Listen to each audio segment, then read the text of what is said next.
आवते चुनौआ जाले हर गौआ आरजी लगावे ले नेताजी। अरे अब की सुना हो बाबूजी, अब की सुना हो भैया जी। अरे बेटा के अपना तू विजयी बनैहा, सबके मनावे ले नेताजी। आवते चुनौआ जाले हर गौआ आरजी लगावे ले नेताजी।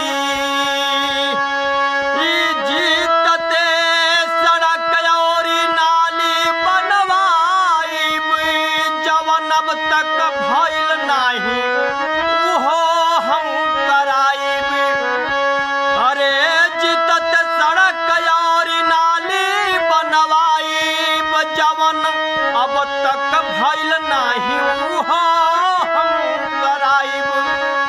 हम ही के जीतैहा हो चाचा जी,